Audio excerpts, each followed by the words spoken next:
Conjugare, Centro Português de Apoio à Pesquisa Científica e à Cultura. Acreditamos que as ciências e as artes mudam o mundo. O conhecimento transforma, e isso nos motiva. 14ª Jornada Virtual Internacional em Pesquisa Científica, com o tema Educação, Cultura e Poder. Olá, bom dia, boa tarde ou boa noite a todos e a todas. Me chamo Carla Dias da Silveira, sou doutoranda bolsista pelo CNPq no programa de pós-graduação em Memória Social e Bens Culturais da Unilassalle, na cidade de Canoas, no estado do Rio Grande do Sul, Brasil, em parceria com a minha orientadora, professora doutora Elaine Conte, desenvolvemos um estudo que tem por título Entre Silêncios e Saberes na Educação de Imigrantes. Antes de iniciarmos, gostaríamos de contextualizar um pouco mais sobre a temática. As migrações contemporâneas, elas atingem um número cada vez maior da população mundial. Trazemos aqui alguns dados do Unicef de 2021 que indicam que em 2020 havia 281 milhões de imigrantes internacionais. Desses, 36 milhões eram de crianças e jovens. O Brasil, nesse cenário, então, tem atraído um número crescente de imigrantes. A partir de 2010, com a intensificação da crise humanitária na Venezuela, que faz fronteira aqui com o Brasil, o nosso país se tornou o destino de muitos sujeitos que saem em busca, então, de melhores condições de vida. De acordo com a Agência Brasil, os venezuelanos formavam o maior grupo de estrangeiros no país em 2022, com aproximadamente 271 mil pessoas. Em 2010, havia no Brasil apenas 2,9 mil imigrantes venezuelanos, quase 100 vezes menor do que hoje é registrado.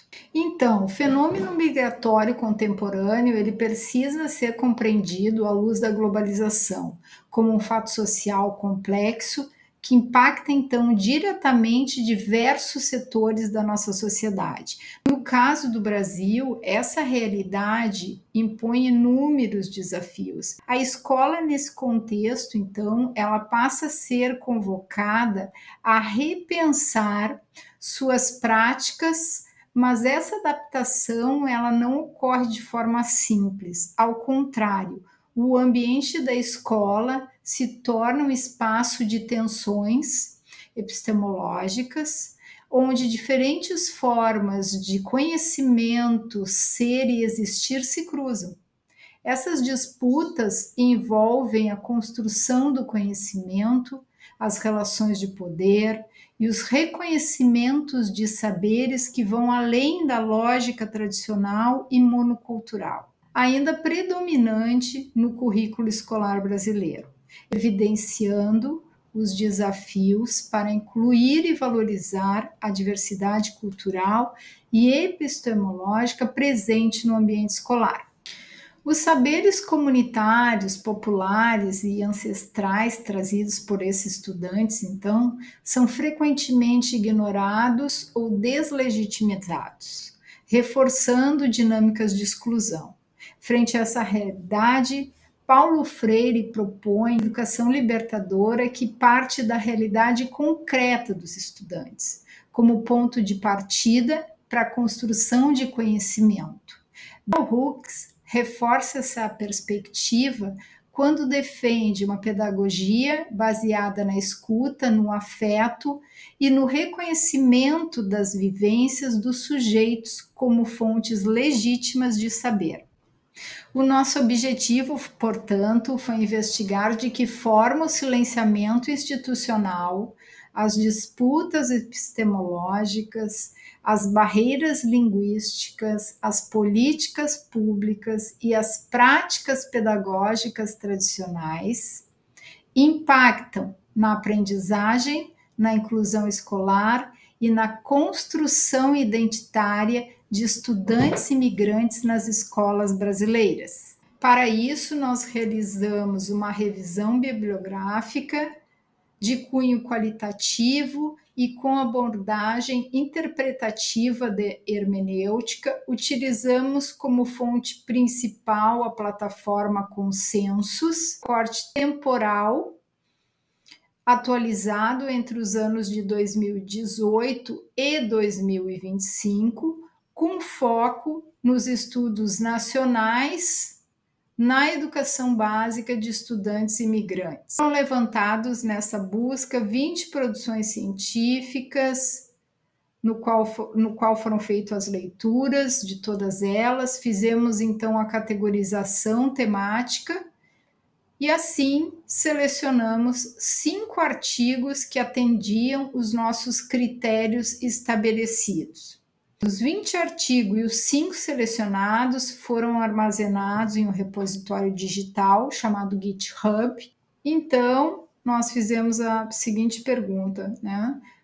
O que a gente pode aprender com esses achados? Os estudos de Souza, Lages, Toneto destacam como desafio fragilidades das políticas educacionais específicas para migrantes e refugiados.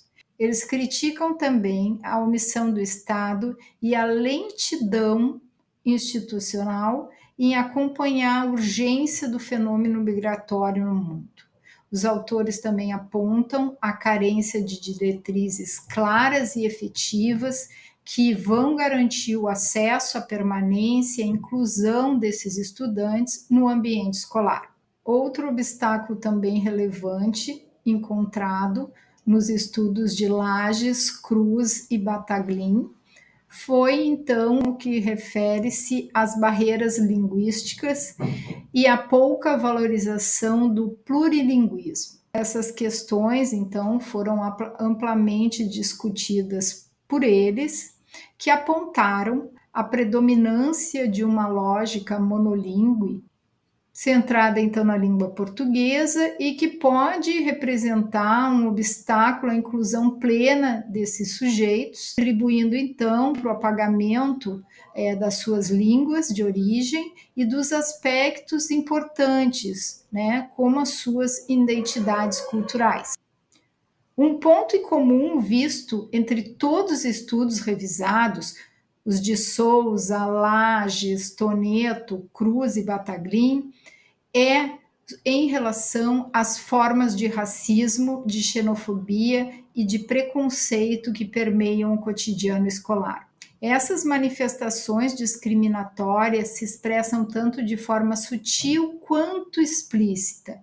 Elas perpetuam, então, as violências simbólicas e institucionais que não comprometem apenas o acesso à educação, mas também o direito ao pertencimento, a valorização das identidades e a construção de trajetórias escolares significativas. Então, diante desse cenário, nós pensamos o papel da escola, né? Não como um agente que reproduz desigualdades, mas como um espaço que promove a equidade, a justiça social e o reconhecimento da diversidade. Então, diante desses fatos, nós trouxemos aqui para o trabalho a citação de Roque Larraia. Nós pensamos que para superar essa lógica do nós e dos outros, destacada então pelo autor, é fundamental romper estruturas que historicamente legitimam saberes e desigualdades com base nas diferenças. Conforme os autores Souza, Lages, Bula, Cruz e Toneto, a falta de formação adequada dos professores para lidar com a diversidade cultural e linguística nas salas de aula é uma crítica recorrente já na literatura especializada. Diversos estudos destacam que muitos educadores não se sentem preparados para acolher estudantes imigrantes ou refugiados, o que compromete diretamente o processo de aprendizagem. Diante disso, né, os autores eles defendem a necessidade de se reformular tanto a formação inicial universitária quanto a continuada dos docentes, com ênfase em práticas pedagógicas interculturais e sensíveis à realidade desses alunos. Nesse contexto, então, a pedagogia intercultural proposta por Vera Kandô torna-se central ao propor uma educação para o reconhecimento do outro, para diálogo entre os diferentes grupos sociais e culturais, uma educação para negociação cultural, uma educação então capaz de favorecer a construção de um projeto comum pelo qual as diferenças sejam dialeticamente integradas. Os estudos de Lages, Toneto, Gomes e Bataglin também apontam que o sistema educacional brasileiro ainda opera de uma forma desigual e excludente, reproduz lógicas elitistas e uma formação voltada principalmente para o mercado de trabalho. Essa estrutura, então, vem a ignorar os saberes, as experiências e as trajetórias dos estudantes, ampliando as desigualdades sociais e culturais no contexto escolar. Diante, então, de um cenário que é marcado por exclusões e omissões, os autores analisados, então, propõem alternativas pedagógicas que valorizem a diversidade e que promovam a inclusão. Cruz evidencia, então, em seus estudos, que práticas pedagógicas sensíveis aos contextos culturais e emocionais dos estudantes imigrantes são determinantes, então, para a sua permanência e para o sucesso escolar também.